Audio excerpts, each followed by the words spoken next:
It's the Sick Podcast, CF Montreal talk on this Friday. Tomorrow night at Stade Saputo, CF Montreal square off against the New York Red Bulls, another team that is struggling. The Red Bulls have played 8 games. They have 1 win, 2 losses, and 5 ties. They sit 12th out of 15 in the East, while CF Montreal sit in 15th, dead last in the East.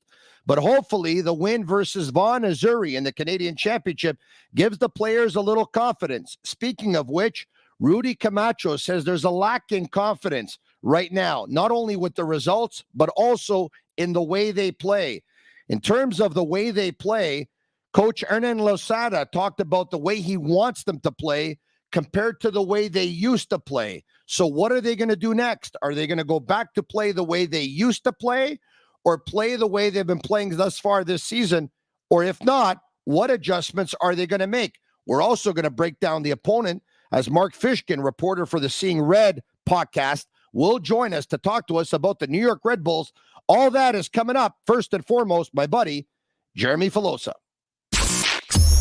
Turn up your volume. Because you're about to listen to The Sick Podcast. CF Montreal Talk. Here's the chance. They've got the goal. Absolutely incredible. Cameron Porter delivers the goal to send Montreal Impact into the CONCACAF Champions League semi-final. The sickest CF Montreal podcast. It's gonna be sick. Welcome. It's the Sick Podcast, CF Montreal Talk. I'm Marinaro. Joining me, Jeremy Filosa from EMFC at Edzio and 98.5 FM Sports. Jeremy, how are you? I'm good, Tony. How are you? Very, very good. Thank you very much. All right, okay. Practice earlier this week. Yeah. Head coach Hernan Losada spoke, as did the center back Rudy Camacho. A lot of things that were said. Very, very interesting. Jeremy, I would say it was, without looking at my timeline here, it was probably give or take about 4 weeks ago that the veterans, Camacho, Waterman, Wanyama, they made kind of like a cry for help that wanted to see this team reinforced, that they basically said they would take, all the help that they could use. And yesterday, Rudy Camacho came back on that because there's something that he wanted to make clear.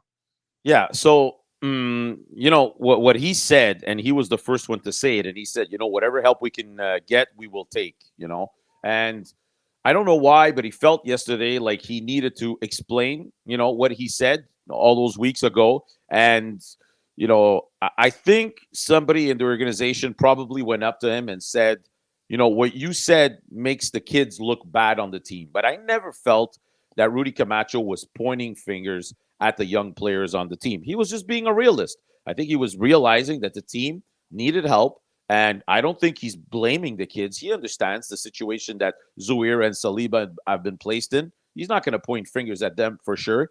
I didn't feel like he needed to come out yesterday and explain anything because for me, what he said was very clear. And, I really appreciate Camacho because he says what he thinks. He reminds me a little bit of Sima when he was a player. He just speaks his mind, and I appreciate that. Actually, we're going to get into in just a couple of minutes, what his thoughts are on what the team is doing wrong right now and what they can improve. But, I never felt it was a shot at the young players. I thought it was pretty clear what he said, and he was backed up by other guys like Wanyama, Waterman, and I'm pretty sure in the group of veterans, they pretty much all thought the way he thought. All right. He also said that the confidence has dropped, not only in the terms of their results or lack thereof, but also in the way they play. And Jeremy, this has been the big thing for me this season. It's one thing to lose, Jeremy. And I said this, and I'm gonna go off track here. I even said this for the Montreal Canadiens, and I'll bring in another sport, for example, right? But, as much as Montrealers want to see winning, all right, that's at the end of the day, that's what professional sports is all about. It's all about winning, okay? Yeah. But if you can't give them the winning, you got to give them the show. You got to give them the spectacle. You got to give them the entertainment. You got to give them a football that is pleasant to watch, that's enjoyable to watch. You got to give them a football that's enjoyable for the players to play, that puts smiles on people's faces. You know what? You go out, you lose a game 3-2. It's up and down or whatever. You have scoring chances. You have some great goals. we haven't seen that. As a matter of fact, the quality of football has been, with all due respect, very, very poor. Absolutely. You see it. I Yeah. see it. I think everyone in the organization sees it, whether some want to admit it or not. And I think the players see it too. And here you have Rudy Camacho, an open book, who's basically saying, yeah, there's lack of confidence in terms of the results, but there's also a lack of confidence in the way we play. Yeah, definitely. So listen, I think Rudy said it himself yesterday. He is really not satisfied with his own play. That's the first thing, and he pointed towards himself. I'm gonna do a little parenthèse, if you allow me. Last night, I will allow you, but I don't think it's entirely his fault. But get to your parenthèse. Yeah. Go ahead. Okay, so I'll get to that, and I'll get to Camacho in a second. Last night, I played soccer in my garage league, and a lot of the guys that I play with have season tickets. They love soccer. They follow soccer all over the world, but they want to support their local team. A lot of them have really good season tickets, that cost a lot of money. And right now, Tony, the talk in the dressing room last night was a sense of panic. These guys are panicking because they're like, we're at the third game now, and we are already struggling to give away our tickets. Like, they buy these tickets, it costs them a lot of money, and they want to give them to clients. And at this moment, they're picking up the phone, making 3, 4, 5, 6 calls, and people are like, I'm not interested. Forget it. Keep your tickets, So, and it's just the start of the year. So these guys are in a panic mode right now. They're not understanding why the organization is running things the way they are right now. And I could just tell you that they're really not happy. And Jeremy, the template is not difficult, nor is it complicated, okay? One of three things have to happen. And if you have 3 of 3, that's the cherry on the sundae. A winning team, an exciting team, a star player or star players.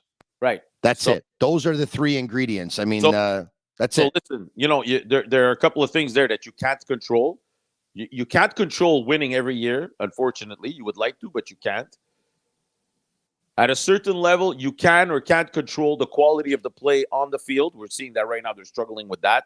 But there's one thing that you control is if you want to hire a star player, you can do it. That's one thing that you control out of those 3. Okay, end of the parentheses. And I want to talk about what Rudy was talking about yesterday. We asked him, what do you think is wrong? And he said, you know what? I'm going to tell you what I find tough.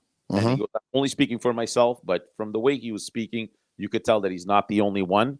When Hernan Lozada got here, he said, we're pretty much going to try to do what the team was already doing, but there's one thing we want to change. We want to transition quicker. So when there's a turnover or when we get our foot on the ball, I want the players to play upfield faster, right? More vertical. Yeah. Okay. So, what did we hear from Nancy last year? When we get our foot on the ball, what he would say in French, on cuisine l'adversaire, right? We cook the opponent, meaning let's stir the pot a little bit. Let's look around. What do we got? What are they giving us? Okay, this is what we're going to do. Translation, last year they didn't force anything. This year they're forcing a lot. That's what it is. Okay, yeah, exactly. So right now, Rudy said, we've been playing that way for 3 years, and now we got to deprogram ourselves because that's just the way that we were taught. That's the way we're used to playing. So right now, the fact that we need to play quick, basically, without even really looking what's upfield. The play is next guy in front of me, get him the ball as fast as you can. And he's saying right now I'm struggling with that. And I know he was talking for other guys. And I asked him specifically, all the turnovers and all the bad passes, is it due to this? And he said no. But at the same time, I think, he didn't really want to throw the coach under the bus in that situation. I think part of it is that. But, he said, I don't want to blame the coach. That's not what it's about. He's a leader on this team. They speak on a daily basis on what can be done to try and fix this. But at this moment right now, they just haven't found the solution. And I'll tell you in just a second what Lozada answered to this. Okay, so here's my opinion before we get to that answer. Yeah. Camacho is not the quickest player. Waterman is not the quickest player. And Kamal Miller, when he was here, looked slower this year than he did a year ago. I don't know if he was 100%. I don't know if there were a couple of kilos more this year than there were last year. There has to be a reason for it. But they're, once again, they all had something in common, not the quickest of foot. When you play a ball possession style and you have the ball the way they did with Wilfred Nancy, let's say you have it on average 63% of the time. Well, 63% of the time, you're not in difficulty and you're not in danger. The 37% of the time the other team has the ball, maybe 5 or 6% of the time that team is actually playing a long ball to put you in trouble, or maybe that team is creating some danger. This year, they haven't possessed the ball all that much. There was a game early on in the season where they did have ball possession. And of course, they had it in the Canadian Championship versus Vaughan, Missouri, big time. Yeah. The more you have the ball, the less danger you're going to be in. The less you have the ball, the more the other team's going to come at you. And because they haven't possessed the ball a lot, what's happening is, and the other team has the ball, when the other team's trying to break down Montreal, and especially when they're throwing long balls and they're skipping lines, it puts these center backs in trouble. And you saw it against Vaughan, Missouri, a launch of about 40 yards. Yep. The guy took off on Camacho, and Camacho chasing, Waterman chasing. They're not at their best. They're in their best when they have the ball, they slow it down, they control it, short passes out of the back, move the ball around. So my question to Lozada after that was, listen, we just had this talk with Camacho. This is what he said. So I said, my question to you is now, what's the strategy? Do you tell the players, guys, let's go back to the basics.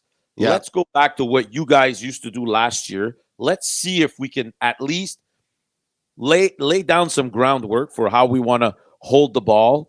Or do you tell the players, no, listen, this is the way I want to play, and the more we do it, the more we practice it, and, the faster we'll get used to playing that way. And he gave me a little bit of a vague answer, but towards the end, he sort of let me understand that he was still leaning towards wanting the players to play quickly. So I don't think this weekend we're going to see anything different. Now, I don't know if Camacho, as a leader of this team, will decide on his own to hold the ball a little bit longer, look in front of him, see what he has, just because clearly he feels comfortable playing like that, or if he's going to continue doing what the coach is asking him and figuring it all out. Jeremy, when you ask players to play quick, they need to have quick feet, and they need to be quick thinkers.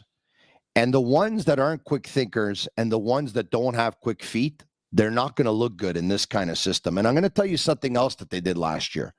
Not only did they have possession of the ball, but when they didn't have possession of the ball, they got it back right away. This year, they don't have possession of the ball for the most part. And when they try to get it back, for whatever reason, I find they're running in line with the players that have the ball. Instead of running at them, instead of running to them, they're having a harder time of getting that ball back. It's just, it's a little bit odd to me in terms of what we were told was that the system last year and the way they played was a philosophy that came from Olivier Renard. Right. That he saw it in Europe. He knew that it was difficult to play against teams that would play this way. He introduced it. Wilfred Nancy had no problem with it and adapted to it, right? And went with it. And what we were told is that when Nancy departed, that it was going to be okay because the next coach was going to come in. It was going to be a continuation of the groundwork and the foundation that was put in place a year ago. Yeah. Now we've seen that it is a problem. They play completely different. They look lost. And now they want to continue to play the style that they've looked lost in. Well, it doesn't bode well. So listen, I think we didn't realize, how much this little change that he wanted to make would affect, everything basically, and I think Olivier Renard was okay with the fact that Losada wanted to play a faster transition game. I don't think even Renard, realized how badly this would affect their play. Now, when I asked Lozada why he would insist on continuing to play the way he wants to play is he said everybody knows Montreal. Everybody knows the way they've been playing the last 3 years. So it becomes predictable. I understand, but at the same time, I don't buy that. It was something that actually worked. Until it's been proven that other teams can break that system down. Why not continue with it? He said we become predictable because everybody's seen Montreal over the last couple of years. They know how they play. I don't buy that. I'm trying to do something. I don't buy that. I don't buy that. Teams have an identity, and they stick with their identity, and it becomes predictable. The way Manchester City plays, it's predictable. They win the championship every year. The way Leicester played when they won the championship, it was predictable. They defended and they countered. Man City plays a ball possession style. The way Barcelona played when they had all the greats and they were the best team in the world, it was predictable. I know we're talking about great teams here, but Leicester less so, but they did win the championship. I don't buy that. You have an identity and everyone becomes predictable to play against. But if you play the way you're supposed to play and at your best, I mean, it's supposed to bring you success. No, I've seen the horses. I've seen, Tony, in other sports, not only soccer, a situation where players who feel like, there's something going on in the way that they play that's not right, that at some point take it into their own hands and say, you know what, we're going to play like this, and basically force it upon the coach, which is probably not going to make him happy, but if the results are there, eventually he'll go with it. I think right now, and I'm sure they've had a lot of talks, I'm sure they sat down, I'm sure Olivier Renard is part of these conversations, but they need to find an equilibrium between what Hernan wants them to do and what these guys feel comfortable in doing and being able to possess the ball and creating something interesting, because I don't know if they can go 2-3 more games like this. And if they don't grasp this new way of playing quickly, the season's going to be done, fast enough, unfortunately. Jeremy, there's 2 more topics I want to get to, but I'm going to save them for the end. Why don't we go to New York to get a New York perspective? Mark Fishkin joins us. He is the host of the Seeing Red podcast covering the New York Red Bulls, who are the opponent this weekend. Let's go to Mark, and then we'll come back. Mark, how are you? I'm good, guys. How are you? Extremely well. Thank you for joining us on the Sick Podcast, CF Montreal Talk. It's CF Montreal versus the New York Red Bulls Saturday night at Stade Saputo, a Red Bulls team that has won 1 game, lost 2, and drawed 5 after 8. What's the fan base saying in New York? It doesn't look good in the standings. It's 12-15. That's the bad part. I guess the good part is, well, they've only lost 2 games out of 8. Yeah, I mean, it has been a real house of horrors for New York. Maybe not as bad as you guys in Montreal, but I can tell you, for a team that's made the playoffs for 13 consecutive seasons, this is not the way the team wanted to start. You folks may or may not be aware that there was a very ugly incident on the field 2 weeks ago where New York's new big signing of the offseason, Brazilian DP forward Dante Van Zier, admitted to releasing a racist taunt during the match. He's been suspended for 6 games. Our head coach, Gerhard Struber, kept Van Zier on for 21 minutes during a delay, despite the fact that San Jose's coach asked him to remove the player. Reportedly, his own players asked him to remove Van Zier from the field. The supporters staged a walkout during last week's match against Houston. It is the nadir of the team in the Red Bull Arena era since 2010. And however, I'm not going to lie, if there's any team that the Red Bulls are looking forward to playing this weekend, it's you guys up in Montreal. But Jeremy, if I can, I just want to pick up on this. Okay, seeing as the lack of results coupled with this incident, coupled with the fact that the coach kept the player on for 21 minutes, coupled with the fact that the players wanted the player removed, the opponents asked for him to be removed, the coach asked for him to be removed, the fans protesting, is the head coach in trouble? Well, I think the head coach is in trouble if management believes he's in trouble. I mean, Gerhard Struber has been with the team since the end of the 2020 season, which obviously was a very strange season for many reasons in the league. The team has reached the playoffs every year under Struber, but they've lost in the first round. And so 1 win in 8, not great. You have to consider, though, the team has only conceded 7 times in 8 matches. They can't score. They've scored 6 times in 8, which is, I think, a big part of the challenge that Red Bull fans have with Struber.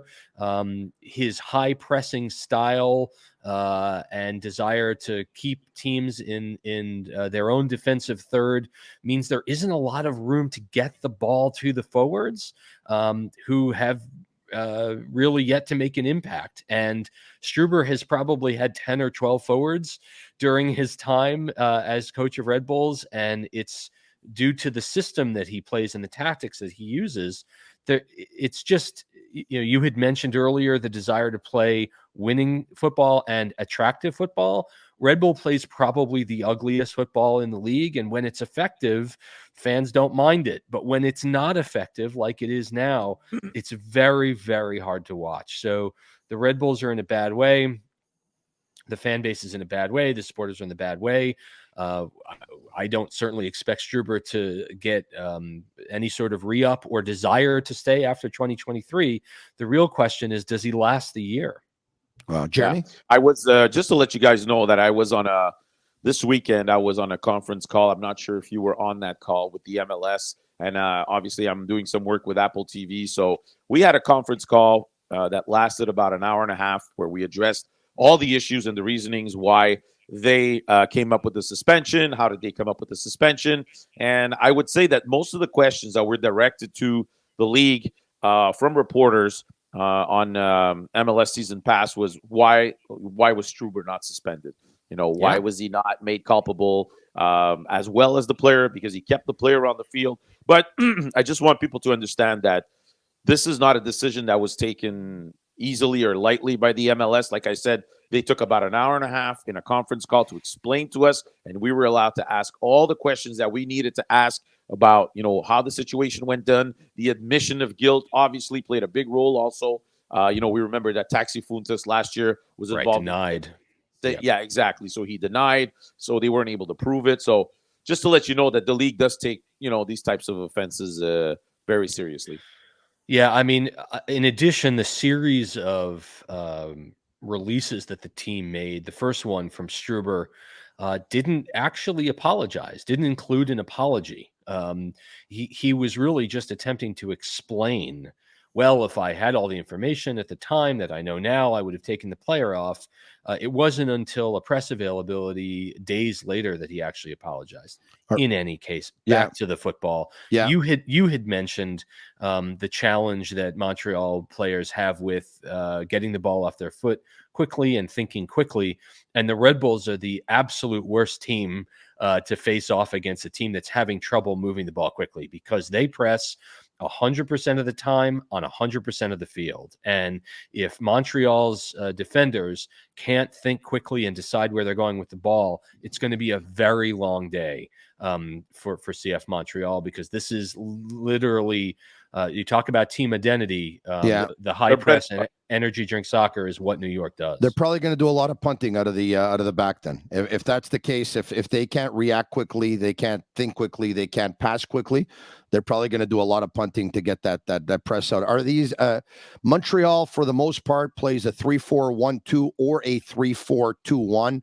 Yeah, I believe the Red Bulls, their preferred formation is similar, right? Is it not 3-4-1-2? They did play a 3-4-1-2 last week against Houston, who put 8 players in the back and dared New York to come and score, which is usually the most effective way to play the Red Bulls, specifically because they can't seem to connect to their forwards in a box with 6 to 8 defenders in it. Consider that New York's system this season is really based on flexibility. They can play a 4-2-2. They can play a 3-4-1-2. They can play a 4-3-2-1 with 2 forwards, with 1 forward. So they play different systems throughout the game based on the game state. New York has gone behind in 5 matches this season, and considering that they've only lost twice, I think is a testament to the work rate that New York puts in. The last 2 games, both 1-1 draws at home, had New York scoring goals in injury time in both matches, which is incredibly impressive to save points. But from a statistical standpoint, Yeah. New York has won the XG battle 6 or 7 times in 8 matches. And so there's a notion around the league that New York has been chronically unlucky when it comes to finishing. The fact of the matter is, it's not complicated, gentlemen. The team just needs to put the ball in the back of the net. I'm unsure if they have the players that can do that. The opportunities have been there. They get very tight when in open spaces in the opponent's box, which doesn't happen often considering how opponents play them. So without Van Zier, without team leading scorer Lewis Morgan, who's been out with a hip injury since week 4, without Luquinhas, New York's DP Brazilian midfielder, who's also out, without Frankie Amaya, who's an important player at the 6 for them. He is also out. New York has players that can be successful. I think the Red Bulls are looking forward to getting on the road. Yeah, a bunch of players injured and out of the lineup, a team that doesn't play attractive football, a team that presses and does a lot of running but doesn't hold on to the ball a lot. It almost sounds like this is going to be an intra squad on Saturday. It sounds like he's talking about Montreal and we're talking about New York. They sound like the same team. It's kind of funny. Jeremy, an ending? Yeah, well, listen, I mean, I think, it might not be pretty tomorrow night, that's for sure. I mean, none of the Montreal games have been pretty up to this point. But, yeah, I mean, let's see what Montreal can do against the Red Bulls. I don't have much hope. The one good thing is that they have Bryce Duke playing his 3rd game with the team. He's actually had a chance to practice with the team now this week. And I'm expecting to see one more little level from him this week. And hopefully he can slide some balls, deep into the Montreal offense, and maybe they can score some more or create some more scoring chances because, in the expected goals column this year in the MLS, they've been, far, far, far behind. Mark, so appreciate your time. But in ending, with the players that New York will have available to them, is there one player that Montreal should be aware of, or is there one play in particular that they should be aware of? Well, New York's probably next big international transfer out is left back John Tolkien. He's a homegrown player. He's 20 years old. He's delivered assists in both of New York's last 2 games. He will most likely move. He's already had time with U.S. men's national team. So I don't know who's playing attack for Montreal on the right, but he's going to have to watch out because Tolkien's a great 2-way threat. Well, I can guarantee you that Montreal won't have a left back that they're going to move because they don't have one. Mark, thanks so much for your time. Enjoy the soccer game on Saturday night. Thanks for having me, guys. Good to talk. All right. You're very welcome. All right, Jeremy, in ending, 1 or 2 things I want to bring up with you very, very quickly. Number 1, Camacho wanted to do a mise au point. He wanted to make something clear regarding the young players. Yeah, so it's basically what he said is that, he wasn't pointing fingers towards the young players. Camacho's a leader. Honestly, in the dressing room, he's a player that's well-liked. I mean, I've heard many, many a times young players talk about him as a leader in the dressing room, somebody that they can go to get some help and everything. But, I think he's realistic towards the expectations that we should have towards these young players. He had explained that very clearly. Obviously, the one clip where he says, we'll take any help that we can get, what was used extensively in the media. And that's the one thing that people are going to retain. And probably the team thought that it was a shot at the young players, but I didn't feel so. So that's just my opinion. All right. The starting 11. This one's going to be tough because it's going to be the 3rd game in a week. Right. Yeah. I mean, there's guys that are going to be tired here. Listen, your guess is as good as mine, but I'm gonna take a shot at it. Okay.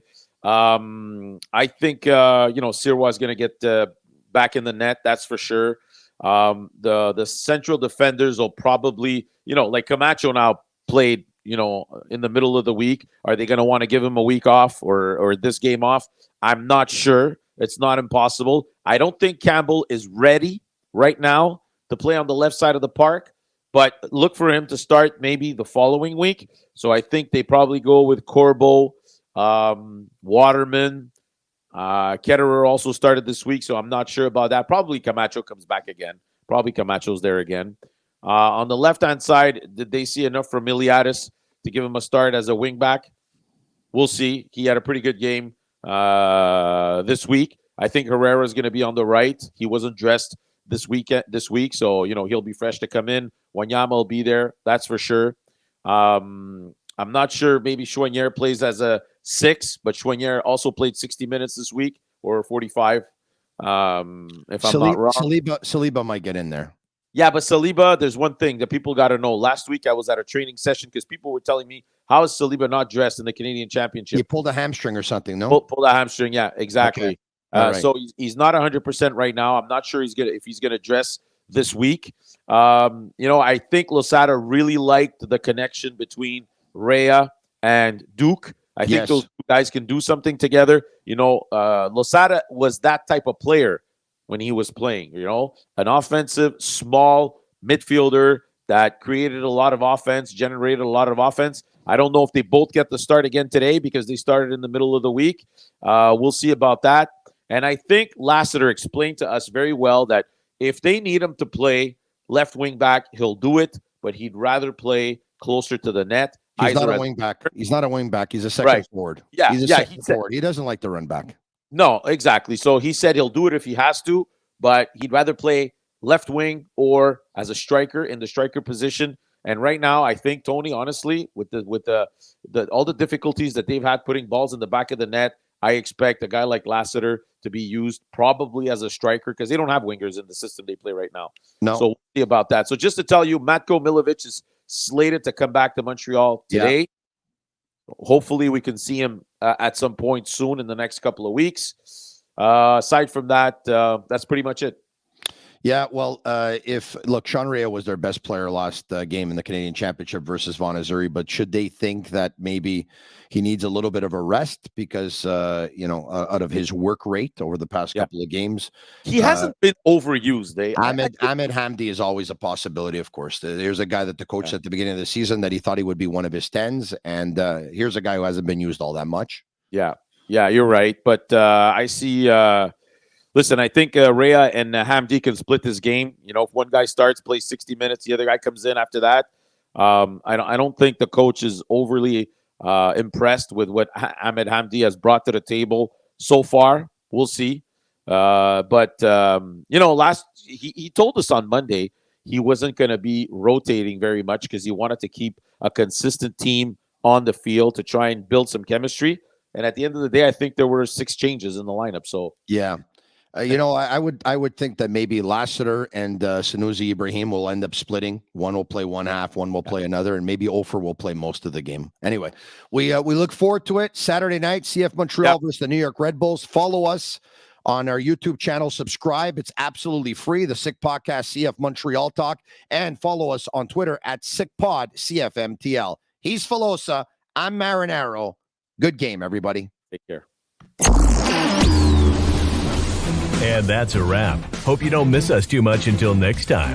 Follow the Sick Podcast, CF Montreal Talk on YouTube, Instagram, Facebook, Google Play, and Apple Podcasts.